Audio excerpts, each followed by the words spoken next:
నమస్తే. So, physiotherapist మనతో పాటున్నారు సూర్యసాయి అఖిల్. ఆయనతో మాట్లాడదాం. ఎందుకంటే ఇందులో అసలు ఫిజియోథెరపీ వల్ల ప్రయోజనాలు ఏమున్నాయి అనేది మనకు వివరిస్తారు ఆయన. నమస్తే సార్. నమస్తే. సార్, ఇందులో మోచేయి నొప్పులు అని చెప్పేసి అంటారు. అవి ఎన్ని రకాలుగా ఉంటాయి? ఎలాంటి థెరపీ ఉంటుంది దానికి? ఇప్పుడు మోచేతి నొప్పి అంటే మేడం దీంట్లో మనము ఎపికాండైలైటిస్ అంటాం. అంటే ఇప్పుడు ఈ భాగంలో మనకి ఇటుపక్క చూసుకుంటే టచ్ చేస్తుంటే మనకి బోనీ ప్రామినెన్స్ తెలుస్తూ ఉంటాయి. అయితే గోల్ఫర్స్ ఎల్బో అని ఒకటి ఉంటుంది. గోల్ఫ్ ఆడే వాళ్ళకి ఎక్కువగా చూస్తాము. అట్ ద సేమ్ టైమ్ మనకి ఈ గోల్ఫ్ ఆడేది ఎప్పుడైతే ఈ ఈ యాక్టివిటీ ఎక్కువ ఉంటుందో ఈ యాక్టివిటీ వల్ల ఏమవుతుందంటే ఓవర్ యూజ్ ఆఫ్ మజిల్. అంటే ఇప్పుడు మనకి నేను అదే అంటాను, మీడియల్ లేటరల్ అని అనుకోండి. మీడియల్ అంటే ఈ భాగము, లేటరల్ అంటే ఈ భాగం అనుకోండి. ఈ భాగంలో నొప్పి ఉంటే ఒకలాగా ఉంటుంది, ఈ భాగంలో నొప్పి ఉంటే ఒకలాగా ఉంటుంది. సో ఎప్పుడు కూడా ఇది ఎందుకు వస్తుంది అంటే ఓవర్ యూసేజ్. అంటే ఇప్పుడు షటిల్ ఆడే వాళ్ళు ఉన్నారనుకోండి, ఎగ్జాంపుల్ షటిలర్స్కి ఎక్కువ పెయిన్ అనేది ఈ భాగంలో ఉంటుంది. ఎందుకంటే ఆడేది ఇలా ఆడతారు. సో ఇలా ఆడినప్పుడు ఈ ఓవర్ స్ట్రెచ్ చూడండి.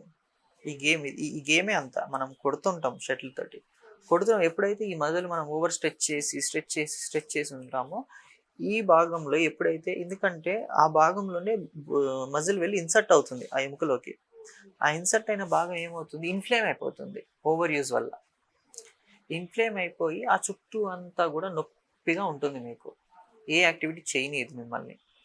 సో అలా ఏంటిది అంటే మనం ఆడే ఆటని బట్టి ఇది ప్లేయర్స్కి. నార్మల్గా ఇంట్లో మనం ఉన్నాము, ఇంట్లో ఏదైనా యాక్టివిటీ చేస్తున్నాం అనుకోండి, ఇంట్లో మనం చేసే హౌస్ హోల్డ్ యాక్టివిటీస్కి కూడా ఓవర్ యూసేజ్ వల్ల కూడా పెయిన్ వస్తుంది.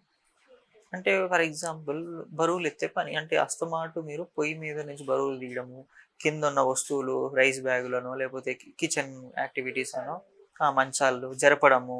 సో ఇట్లా ఎప్పుడైతే హెవీ యాక్టివిటీస్ చేస్తుంటామో, ఒక వస్తువుని పక్కకు జరపడము, మళ్ళీ పెట్టడము, లేకపోతే ముందుకు తీయడం, వెనక్కి తీయడం, లేపడము, పెట్టడం. సో ఈ యాక్టివిటీ ఓవర్గా ఇప్పుడు monthly once okay fine, body accept చేస్తుంది. ఫర్ ఎగ్జాంపుల్ ఎవ్రీ 2 డేస్కో లేకపోతే 1 వీక్కో మీరు వీక్గా ఉన్నారు, మీరు వీక్గా ఉన్నప్పుడు కూడా పర్ఫామ్ చేశారు అన్నప్పుడు ఏమవుతుంది అంటే ఎల్బో స్ట్రెయిన్ అయిపోతుంది. ఈ ఎల్బో ఎప్పుడైతే స్ట్రెయిన్ అవుతుందో అప్పుడు మనకి ఎపికాండైలైటిస్ అనేది మనం చూస్తూ ఉంటాం. అంటే ఇన్ఫ్లమేషన్ ఆఫ్ ది జాయింట్. ఏ ఏరియాలో అయితే ఇన్ఫ్లేమ్ అవుతుందో ఆ ఏరియాని మళ్ళీ మనం ఏం చేయాలి, అల్ట్రాసౌండ్ అనే మెషినరీ తోటి ఆ చుట్టూ ఉండే ఇన్ఫ్లమేషన్ తగ్గించాలి. ఓకే. సో ఆ మెషిన్ తోటి మనం ఆ ఇన్ఫ్లమేషన్ తగ్గించి దానికి మళ్ళీ మనం యాక్టివిటీ చేసేటప్పుడు ఒక బ్రేస్ వేసి ప్రివెంట్ చేస్తాం అన్నమాట. నార్మల్గా మోస్ట్ ఆఫ్ ది ప్లేయర్స్ చూడండి, మీరు ఇక్కడ పట్టి ఉంటుంది స్ట్రాంగ్గా పట్టుకొని.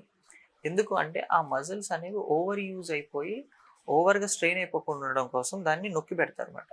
ఓహో! అందుకోసమా వేసుకునేది వాళ్ళు? ఓకే.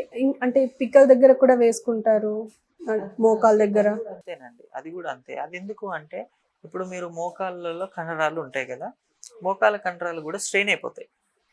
సో స్ట్రెయిన్ అయినప్పుడు మళ్ళీ అవి ఇన్ఫ్లేమ్ అయిపోయి మళ్ళీ ఆ మోకాళ్ళంతా కూడా మీకు ఏదో మంటల్లాగా గీసుకుంటున్నట్టు, ఒక రాపిడిలాగా ఒక రకమైన ఫీలింగ్ ఉంటుంది. నేను అనేది హైపర్ యాక్టివిటీ, ఓవర్ యూసేజ్ అయిపోయినప్పుడు తెలుస్తుంది మనకి అది. అందుకోసం అప్పుడు కూడా వేసుకుంటారు. కాకపోతే అదేంటిదంటే మ్యాక్సిమం సపోర్ట్ కోసం వేసుకుంటారు. ఇన్ఫ్లమేషన్ దీనికంటే కూడా మోస్ట్ ఆఫ్ ది టైమ్స్ నీస్కి వేసే సపోర్టర్స్, ఎల్బోకి వేసే సపోర్టర్స్ వేరు, మళ్ళీ ఇది నేను చెప్పింది వేరు. ఇప్పుడు సపోర్టర్స్ ఏంటిది అంటే యాక్టివిటీ చేసినప్పుడు ఆ జాయింట్ డిస్టర్బ్ కాకుండా ఉండడం కోసం సపోర్టర్స్. కానీ ఓన్లీ బ్యాండ్ వేశారు అంటే ప్యూర్గా మజిల్స్ కోసం వేశారు. ఓకే. అయితే ఇప్పుడు ఒకవేళ ఆ పెయిన్ వచ్చినప్పుడు ఎన్ని రోజుల్లో తగ్గిపోయే అవకాశం ఉంటుందంటారు థెరపీ? ఆన్ ద హిస్టరీ అండి.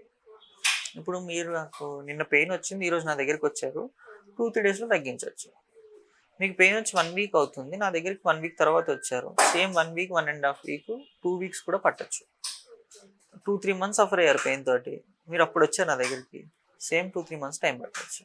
అంటే ఎన్ని రోజులు డిలే చేస్తే అన్ని రోజులు పట్టొచ్చు. ఎందుకు అంటున్నానంటే పట్టచ్చు అని, రికవరీ మన బాడీ తీసుకునే టైం మనం చెప్పలేమండి. ఇప్పుడు కొంతమందికి తొందరగా నయమవుతుంది, కొంతమందికి డిలేడ్గా నయమవుతుంది. నేను ఎప్పుడు మ్యాక్సిమం టైమే చెప్తాను. మ్యాక్సిమం టైం ఫ్రేమ్ చెప్పినప్పుడు సైకలాజికల్గా మీరు యాక్సెప్ట్ చేస్తారు, ఓకే నాకు ఇంత టైం పట్టొచ్చు అని. ముందుగా రికవర్ అయిపోతే విల్ ఫీల్ హ్యాపీ.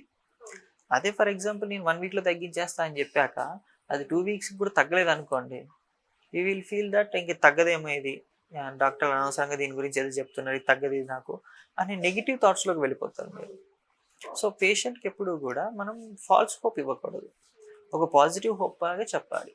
ఈ టైం ఫ్రేమ్ పడుతుందండి, ఈ టైం ఫ్రేమ్ లోపు తగ్గచ్చు, తగ్గకపోతే you have to bear it for lifetime. ఎలాంటి థెరపీ ఇస్తారు? అంటే ఎలక్ట్రాల్ థెరపీ ఇస్తారా, మాన్యువల్? ఎలక్ట్రోథెరపీలోనే మనము ఏం చేస్తామంటే అల్ట్రాసౌండ్ అని చెప్పాను కదా, అల్ట్రాసౌండ్ అంటే చాలా మందికి వచ్చే డౌట్ ఏంటిదంటే ప్రెగ్నెన్సీ ఉమెన్స్కి వీటికి లేకపోతే టెస్ట్లు చేస్తారు కదా, ఎగ్జామినేషన్కి రాస్తారు కదా అల్ట్రాసౌండ్లో, అంటే కాదు కాదు, this ultrasound is completely different. అది వచ్చి డయాగ్నోసిస్ డిఫరెంట్ అండి. ఆ అల్ట్రాసౌండ్ వచ్చి డయాగ్నోసిస్ అండి, అంటే ఏదైనా ప్రాబ్లం ఉంది బాడీలో, ఏదైనా రప్చర్ ఉంది లేకపోతే ఒక ఏదైనా జరుగుతుందో తెలుసుకోవడం కోసం అల్ట్రాసౌండ్, డయాగ్నోస్టిక్ అల్ట్రాసౌండ్ అది. ఇది ట్రీట్మెంట్ అల్ట్రాసౌండ్. ట్రీట్మెంట్ అల్ట్రాసౌండ్లో ఏంటిదంటే అల్ట్రాసోనిక్ వేవ్స్ ఉంటాయి అన్నమాట. అల్ట్రాసోనిక్ వేవ్స్ అనేది పెనెట్రేట్ అయ్యి అక్కడ బ్లడ్ సర్క్యులేషన్ ఇంప్రూవ్ చేసి ఇన్ఫ్లమేషన్ తగ్గిస్తూ అదొక కూలింగ్ ఎఫెక్ట్ విత్ హాట్నెస్ రెండు ఉంటుంది అన్నమాట. బ్లడ్ సర్క్యులేషన్ ఇంప్రూవ్ చేసి అక్కడ ఉండే వాస్కులరైజేషన్ అనేది ఇంప్రూవ్ చేస్తూ ఉంటుంది. సో దానికోసం అనేది అల్ట్రాసౌండ్ వాడతాం అన్నమాట. దాంతోపాటు కొన్ని సందర్భాల్లో మాన్యువల్ థెరపీ చేసి దాన్ని రిలీజ్ చేస్తూ ఉంటాం అన్నమాట. అంటే ఆ కండ ఏదైతే స్ట్రెయిన్ అయ్యిందో ఆ జాయింట్ని కొంచెం మనం ట్రాక్షన్ చేసి రిలీజ్ చేస్తూ మూమెంట్ చేస్తూ మళ్ళీ ఫ్రీ చేస్తాం. అదొక కైండ్ ఆఫ్ టెక్నిక్ అండి. సో అలా చేయొచ్చు. సో ఇట్లా రకరకాలు ఉంటాయండి. టేపింగ్ అంటాము, డ్రై నీడ్లింగ్ అంటాము, కొంతమంది కప్పింగ్ అంటారు. మేము చేయం కప్పింగ్, కొంతమంది కప్పింగ్ అంటారు. ఇట్లా రకరకాల ట్రీట్మెంట్స్ ఉన్నాయి. కానీ ఫిజియోథెరపీ పరంగా చూసుకుంటే మాత్రం ఓన్లీ ఎలక్ట్రోథెరపీ, మాన్యువల్ థెరపీ. ఎలాంటి థెరపీ ఇస్తారు? అంటే ఎలక్ట్రాల్ థెరపీ ఇస్తారా, మాన్యువల్? ఎలక్ట్రోథెరపీలోనే మనము ఏం చేస్తామంటే అల్ట్రాసౌండ్ అని చెప్పాను కదా, అల్ట్రాసౌండ్ అంటే చాలా మందికి వచ్చే డౌట్ ఏంటిదంటే ప్రెగ్నెన్సీ ఉమెన్స్కి వీటికి లేకపోతే టెస్ట్లు చేస్తారు కదా, ఎగ్జామినేషన్కి రాస్తారు కదా అల్ట్రాసౌండ్లో, అంటే కాదు కాదు, this ultrasound is completely different. అది వచ్చి డయాగ్నోసిస్ డిఫరెంట్ అండి. ఆ అల్ట్రాసౌండ్ వచ్చి డయాగ్నోసిస్ అండి, అంటే ఏదైనా ప్రాబ్లం ఉంది బాడీలో, ఏదైనా రప్చర్ ఉంది లేకపోతే ఒక ఏదైనా జరుగుతుందో తెలుసుకోవడం కోసం అల్ట్రాసౌండ్, డయాగ్నోస్టిక్ అల్ట్రాసౌండ్ అది. ఇది ట్రీట్మెంట్ అల్ట్రాసౌండ్. ట్రీట్మెంట్ అల్ట్రాసౌండ్లో ఏంటిదంటే అల్ట్రాసోనిక్ వేవ్స్ ఉంటాయి అన్నమాట. అల్ట్రాసోనిక్ వేవ్స్ అనేది పెనెట్రేట్ అయ్యి అక్కడ బ్లడ్ సర్క్యులేషన్ ఇంప్రూవ్ చేసి ఇన్ఫ్లమేషన్ తగ్గిస్తూ అదొక కూలింగ్ ఎఫెక్ట్ విత్ హాట్నెస్ రెండు ఉంటుంది అన్నమాట. బ్లడ్ సర్క్యులేషన్ ఇంప్రూవ్ చేసి అక్కడ ఉండే వాస్కులరైజేషన్ అనేది ఇంప్రూవ్ చేస్తూ ఉంటుంది. సో దానికోసం అనేది అల్ట్రాసౌండ్ వాడతాం అన్నమాట. దాంతోపాటు కొన్ని సందర్భాల్లో మాన్యువల్ థెరపీ చేసి దాన్ని రిలీజ్ చేస్తాం. ట్రీట్మెంట్ అల్ట్రాసౌండ్లో ఏంటిదంటే అల్ట్రాసోనిక్ వేవ్స్ ఉంటాయి అన్నమాట. అల్ట్రాసోనిక్ వేవ్స్ అనేది పెనెట్రేట్ అయ్యి అక్కడ బ్లడ్ సర్క్యులేషన్ ఇంప్రూవ్ చేసి ఇన్ఫ్లమేషన్ తగ్గిస్తూ అదొక కూలింగ్ ఎఫెక్ట్ విత్ హాట్నెస్ రెండు ఉంటుంది అన్నమాట. బ్లడ్ సర్క్యులేషన్ ఇంప్రూవ్ చేసి. Okay. Okay sir, thank you. Thank you.